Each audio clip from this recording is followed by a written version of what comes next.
Bonjour à toutes, bonjour à tous. Le 17 décembre dernier, il y a un an, presque jour pour jour, j'étais dans le Jura sur le site de Damparis et j'avais improvisé une réunion avec les représentants du personnel de Jacob de Lafont qui venaient d'apprendre l'arrêt du site après plus d'un siècle de production. Cela constituait un traumatisme pour les salariés et leurs familles, pour le territoire et leurs élus de la communauté d'agglomération du Grand Dole. Avec cette décision, c'était une histoire, un savoir-faire et près de 150 emplois qui allaient disparaître. Je m'étais engagée auprès des salariés et des organisations syndicales à explorer toutes les solutions pour maintenir l'activité sur le site. Et quelques 12 mois plus tard, grâce au travail acharné des équipes, du repreneur, de tous, nous y sommes.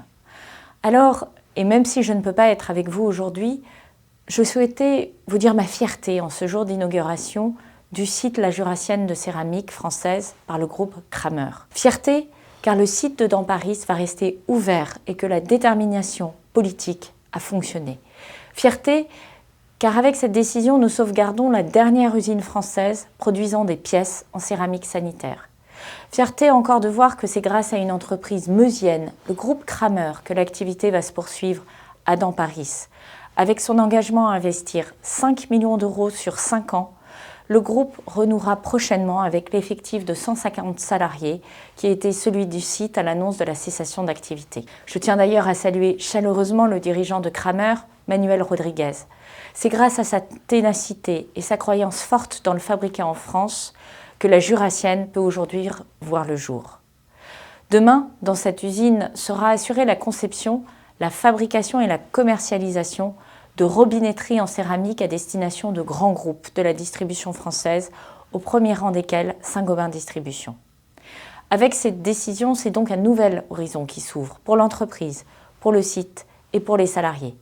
Celui de l'alliage entre la connaissance profonde du secteur de la robinetterie du groupe Kramer et le savoir-faire unique du site en céramique sanitaire. Ma dernière fierté, et probablement la plus importante, c'est d'avoir contribué avec vous tous, avec les représentants du personnel particulièrement engagés pour trouver une solution, avec les collectivités locales et les services de l'État, pour faire en sorte que ce site ne ferme pas et qu'il soit promis à un avenir.